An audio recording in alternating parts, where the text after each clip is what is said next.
À la une de l'actualité ce 7 juin, deuxième jour de grève du Sinatragé, le syndicat national des travailleurs de l'agriculture, faible mobilisation à la Bourse du travail ce matin, mais cela n'entame en rien la détermination des grévistes.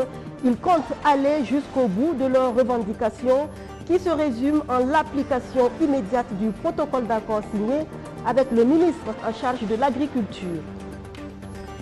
Dernier jour de dépôt des dossiers de candidature au concours direct de la fonction publique. Comme si les 11 jours dédiés à l'opération d'enrôlement n'étaient pas suffisants, l'affluence au niveau des guichets de dépôt s'apparentait ce matin à celle des premiers jours. Vous pourrez le constater tout à l'heure. Dans le centre-sud, agriculteurs et éleveurs savent désormais où faire paître leurs troupeaux et où se tailler leurs champs de labour.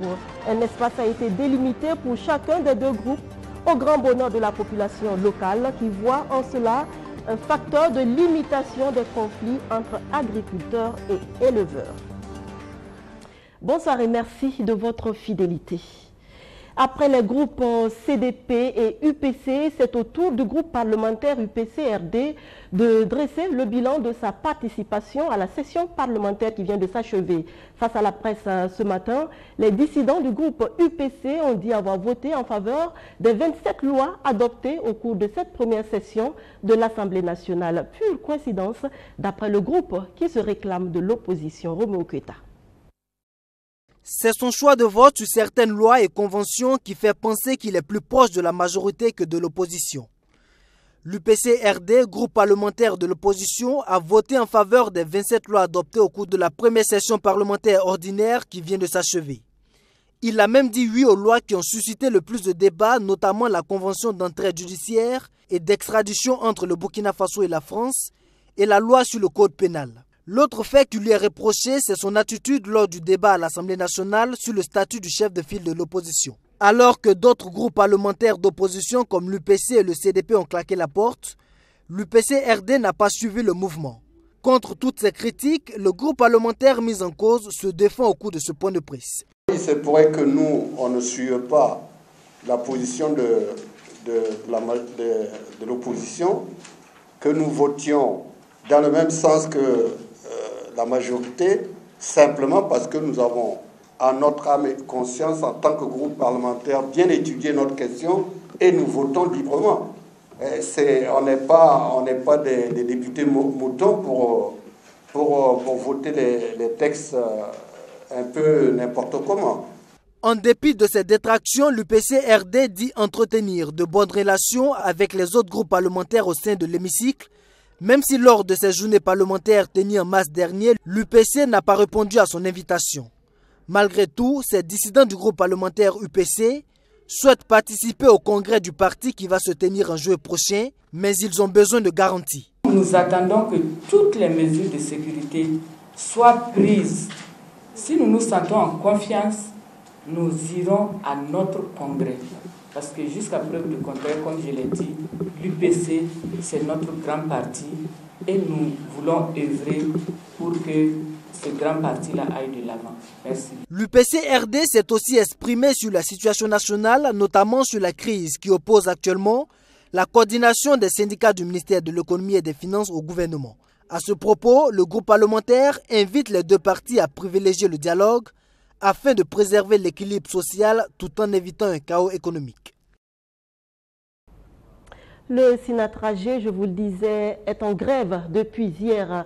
3 jours d'arrêt de travail pour exiger de l'autorité de tutelle la signature immédiate du procès-verbal des négociations autour de sa plateforme revendicative et la mise en œuvre sans délai des conclusions issues de ces négociations. Au deuxième jour du mouvement, l'affluence n'était pas au rendez-vous. Natacha Ouedraogo.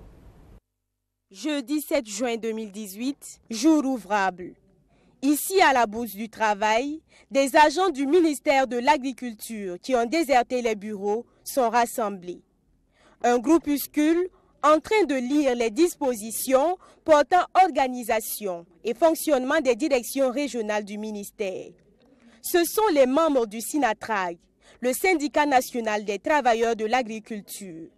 Ils observent ainsi leur deuxième jour de grève. Une grève de 72 heures décrétée depuis le 6 juin, après celle du 17 et 18 mai dernier. Le Sinatrag proteste contre le silence du ministre de tutelle face à sa plateforme revendicative. Quand on regarde tous les 9 points, à part la signature de procès verbal, aucun acte concret effectivement n'a été posé au jour d'aujourd'hui par les autorités en charge du ministère. Et c'est seulement le point sur la participation, la prise en charge de la participation des agents au conseil de direction, c'est-à-dire que les rencontres mensuelles. Mais à ce niveau, il faut attendre fin juin pour voir l'effectivité. Parce que c'est en fin juin qu'on va voir si les autorités vont accepter de prendre en charge ou pas.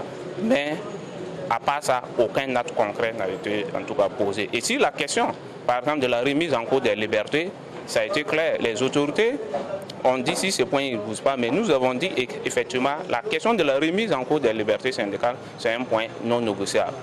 Pour le Sinatrag, Jacob Ouedraogo persiste dans son mutisme en dépit du succès de la grève de 48 heures passée. Et le syndicat se dit prêt à récidiver. À l'issue de ces 72 heures de grève, si rien n'est fait, dans les mois des yeux, nous allons observer 96 heures de grève. Et après les 96 heures de grève, si rien n'est fait, nous allons entrer dans une autre phase de boycott. Et parlant du boycott des activités, et rien que le mardi 5, nous avons déjà adressé une correspondance au ministre Jacob Ouedraogo pour lui dire, avant le 20 juin, si rien n'est fait dans le sens de l'amélioration des différents points conscients dans notre plafond minimal d'action, les activités de l'enquête permanente agricole, toutes les activités seront boycottées et ne soyez pas étonnés que l'année prochaine, vous n'aurez pas de chiffres en ce qui concerne la production agricole. Par ce mouvement d'humeur, le Sinatrag revendique également le paiement des reliquats de prise en charge des agents dans le processus de renouvellement des instances de l'INPCB et la mise à temps des intrants en quantité suffisante et en qualité aux producteurs. Et on apprend ce soir que la coordination des syndicats du ministère de l'économie et des finances maintient son mot d'ordre de grève annoncé pour la semaine prochaine. En sit-in depuis ce lundi, les syndicats du Minefid iront en grève car les négociations entamées sous la houlette du médiateur du FASO n'ont pas été concluantes. Les grévistes l'ont dit ce soir aux journalistes. Nous y reviendrons dans nos prochaines éditions. Autant de mouvements d'humeur qui font craindre le pire au CES. Le Conseil économique et social qui vient d'achever sa première session ordinaire de l'année axée justement sur la cohésion sociale. 4 semaines de réflexion avec à la clé des recommandations fortes pour la promotion de la paix au Burkina. Madina Sienou. La cohésion sociale était au cœur de la première session ordinaire du CES, le Conseil économique et social. Une cohésion menacée depuis quelque temps par une recrudescence des actes d'incivisme. Cette situation préoccupante a conduit les membres du CES à se pencher sur la question. Au terme des 4 semaines de réflexion, des stratégies se dégagent pour aider à la consolidation et à la promotion de la paix au Burkina Faso. Parmi les résultats auxquels nous sommes parvenus, sans être exhaustif, nous pouvons retenir que le gouvernement devra prendre toutes les dispositions en vue de créer un Conseil supérieur de l'éducation nationale, doter les forces de défense et de sécurité de moyens humains et matériels adéquats pour lutter contre l'insécurité et le terrorisme en vue de la promotion de la cohésion sociale. Promouvoir le dialogue et la tolérance interreligieuse et renforcer la laïcité de l'État. Les 90 conseillers du CES qui ont travaillé sur la question de la cohésion sociale au Burkina Faso sont unanimes. L'éducation est le seul moyen efficace de lutte contre l'incivisme. À propos de l'éducation, le professeur Kizerbo disait ceci, je cite, « L'éducation est le logiciel de l'ordinateur central qui programme l'avenir des sociétés. » Fin de citation. De ce fait, le Conseil économique et social souligne avec force que la création du Conseil supérieur de l'éducation est d'une importance avérée. Cette cérémonie de clôture de la première session ordinaire du CES a également été l'occasion pour Moïse Napon et ses collaborateurs d'inviter les acteurs de la vie nationale à développer toute initiative allant dans le sens de la promotion de la cohésion sociale. Parlant de promotion sociale, de promotion de la cohésion sociale, voici une initiative qui pourrait réjouir le CES, la création et la protection des lanceurs d'alerte au Burkina Faso. Le processus a été enclenché mardi dernier sous l'égide du ministère de l'Économie, des Finances et du Développement. On en sait plus avec Madina Sienou.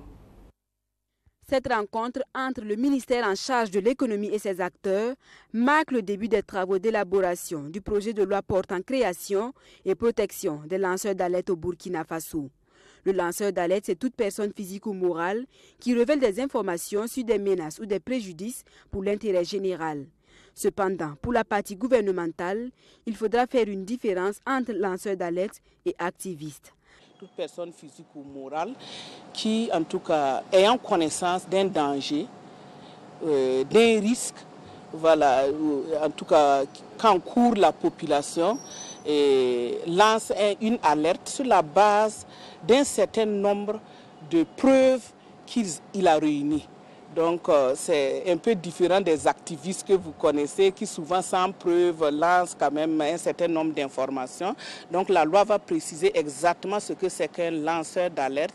L'engagement du Burkina Faso dans le processus d'élaboration de la loi portant protection des lanceurs d'alerte révèle un double objectif, celui de la transparence et de la lutte contre la mauvaise gestion dans les finances. Nous avons jugé qu'il était important d'aller donc dans l'élaboration de cette loi-là, puisque ça va lutter contre la corruption, ça va lutter contre la mauvaise qualité des services publics. Donc nécessairement, c'est très important pour la bonne gouvernance. Et d'ailleurs, c'est ce qui donc a amené les gouvernants à aller dans ce sens-là, comme certains pays en Afrique. Le projet de loi portant protection des lanceurs d'alerte, une fois mis en œuvre, permettant au Burkina Faso de se conformer aux normes internationales. Plusieurs pays d'Afrique, dont le Rwanda, le Ghana, le Nigeria, disposent déjà de législation sur les lanceurs d'alerte. Les lanceurs d'alerte qui pourraient être efficaces dans la prévention des conflits intercommunautaires. En attendant qu'ils soient une réalité, un rempart a peut-être été trouvé dans le centre-sud. Depuis ce jeudi, agriculteurs et éleveurs ont chacun leur zone de travail, de quoi minimiser les risques d'affrontement entre ces deux groupes. Rémi Lambert-Nébier. Un coup de pinceau du gouverneur de la région du centre-sud en pleine forêt de son territoire pourrait fixer les limites d'une frontière longtemps ignorée par les agriculteurs et les éleveurs. Cette apposition délimite à nouveau la zone pastorale de celle destinée à l'agriculture. Elle consacre la délimitation, la réactualisation des limites d'une zone sylvo-pastorale qui a été délimitée il y a de cela, en tout cas plus d'une vingtaine d'années. Savoir 23 ans, c'était délimité depuis 1995. Mais aujourd'hui, la zone est fortement empiétée, non seulement pour des activités agricoles, également pour des activités pastorales, créant ainsi d'énormes conflits entre les différents utilisateurs.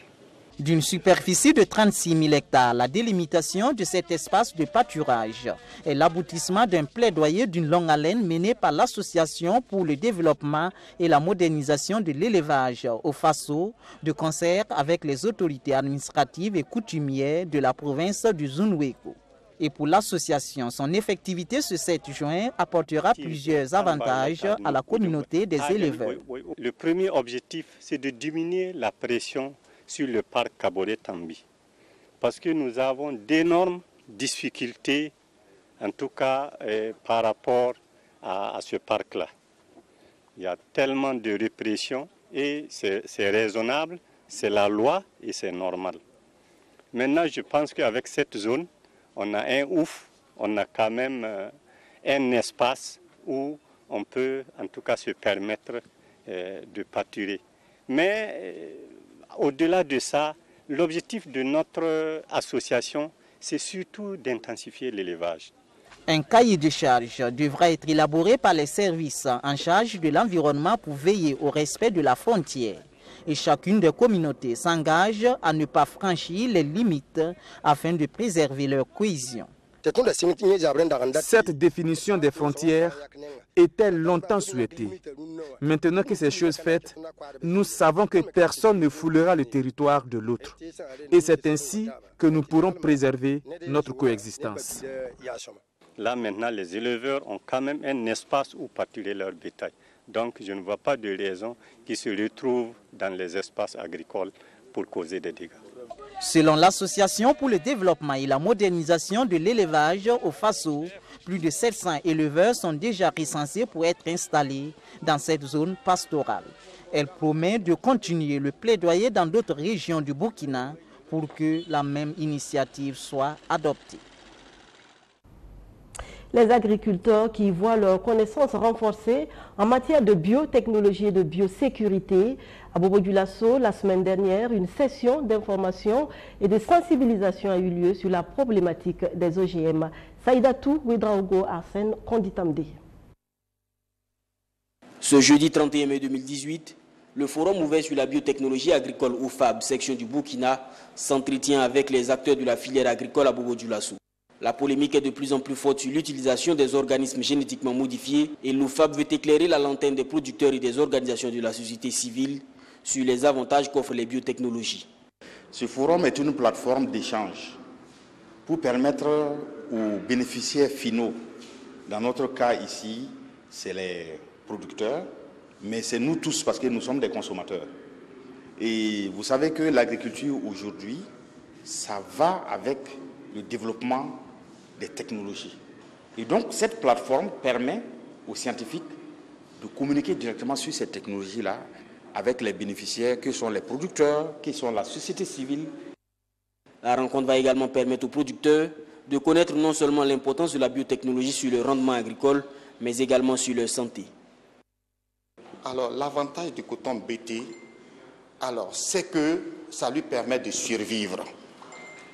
Alors dans le coton BT, il arrive à avoir des marges conséquentes. Il arrive à avoir du bon coton. Alors dans sa santé aussi, il est beaucoup protégé. Et la richesse des biotechnologies, c'est qu'il y a notre faune qui est en train d'être décimée, détruite, qui va reprendre. Il y a la flore. C'est-à-dire que le Burkina Faso est en proie à des aléas que nous-mêmes nous créons. Parce que les pesticides en masse sont en train de détruire notre écosystème. Donc, il faut que nous revenions aux biotechnologies pour pouvoir résolver vraiment ces carences que nous vivons ici au Burkina. L'OFAB, le forum ouvert sur les biotechnologies agricoles, est une plateforme d'échange dont la vision est de parvenir à une sécurité alimentaire au Burkina Faso grâce à une contribution significative de la biotechnologie agricole. À l'instar du Burkina Faso, on retrouve cette organisation dans d'autres pays africains comme le Nigeria et le Ghana. Le Burkina Faso, premier pays de l'UEMOA et du SILS, a organisé un salon totalement dédié à l'élevage. L'événement est prévu pour fin novembre 2018 et se présente comme une solution aux nombreux problèmes rencontrés dans ce secteur au Burkina Faso. Les organisateurs ont animé une conférence de presse ce mardi à Ouagadougou. Alfred Thioye. En fin novembre 2018, le Burkina Faso abritera le tout premier salon de l'élevage dénommé Sabel. C'est un salon qui vise à contribuer à la promotion de l'élevage et à la valorisation des produits animaux et halieutiques à travers la création d'une plateforme de rencontres et d'échanges entre les acteurs du secteur et avec des partenaires. Le secteur de l'élevage y occupe plus de 80% des ménages ruraux et constitue le deuxième secteur productif en milieu rural.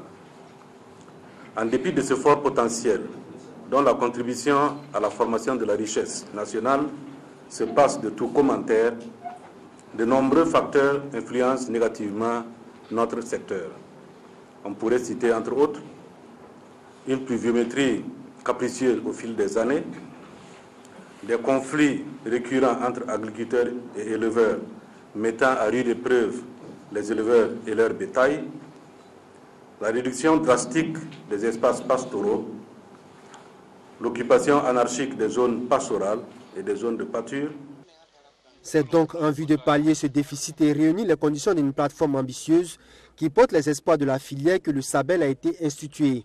Un salon pensé au plus haut niveau et qui place le Burkina Faso comme le premier pays de l'UEMOA et du SILS à organiser un salon entièrement dédié à l'élevage. Nous avons demandé au gouvernement de reprendre un décret. Et dans ce décret, en réalité, on a créé un salon qui est maintenant un salon permanent.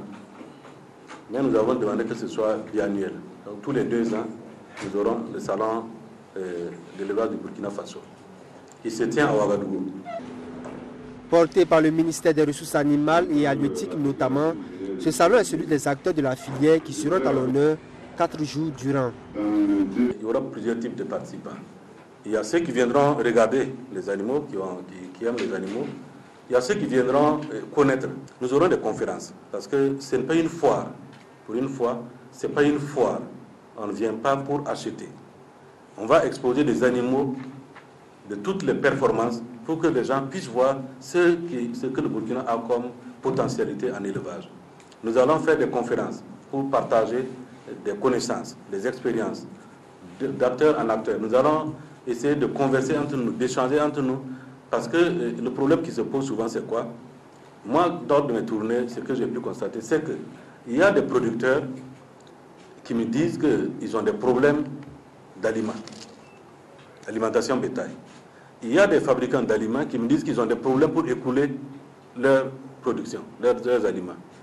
Personne ne sait comment trouver et où trouver l'aliment accessible pour sa production. Cette conférence de presse de ce 5 juin marque le top départ de la première édition du Sabel. Il se tient autour de la problématique de la place des productions animales et halieutiques dans le développement des bases productives et de compétitivité de l'économie nationale. Le budget de plus de 570 millions de francs CFA. En matière de développement du secteur de l'élevage, la transformation n'est pas à négliger. Le centre de formation professionnelle Valba a compris cela et s'investit depuis 2006 dans l'apprentissage des jeunes au métier de boucherie et de charcuterie. Samira Samandoulgou, Roméo Kouita. Avec différentes garnitures, ces plats de charcuterie sont l'œuvre de ces 6 hommes en tablier. Pendant environ 1 mois, ils ont bénéficié d'un renforcement de capacité en boucherie et en charcuterie. Avec des modules d'hygiène alimentaire et de gestion, la formation s'est voulue théorique, mais aussi pratique. Ils ont appris à découper les carcasses de bœuf, de mouton, de veau. Et cette formation, c'était vraiment une formation halal sans utilisation de porc, parce que c'était des musulmans qui ont demandé ça. Donc, ils ont appris à faire du jambon, du pâté, des saucissons, des paupiettes, comment rouler les épaules, etc. Des cours à l'issue desquels ils sont passés maîtres dans la transformation de la viande.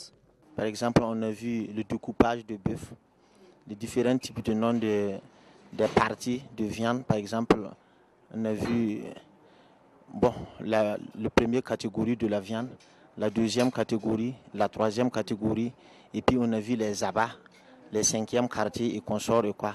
En tout cas, tout ce qu'on nous a montré, ça va en tout cas avoir nous servi de plus. On a vu en charcuterie aussi, ce que vous voyez là, on a vu les saucissons de bœuf halal, on a vu les saucissons de mouton halal, on a vu les merguez de bœuf, on a vu les merguez de mouton, on a vu les pâtés de bœuf, on a vu les pâtés de mouton, on a vu les jambons de mouton, on a vu les jambons saumurés. Cette formation en boucherie et en charcuterie est une initiative du centre de formation professionnelle Valba. La formation entend combler un vide dans le secteur de la transformation de la viande au Burkina Faso. La taille du cheptel national est importante et l'essentiel de l'exportation se fait sous forme d'animaux vivants. Le maillon transformation n'est pas suffisamment développé, alors qu'il pourrait apporter plus de valeur ajoutée à la filière bétail-viande.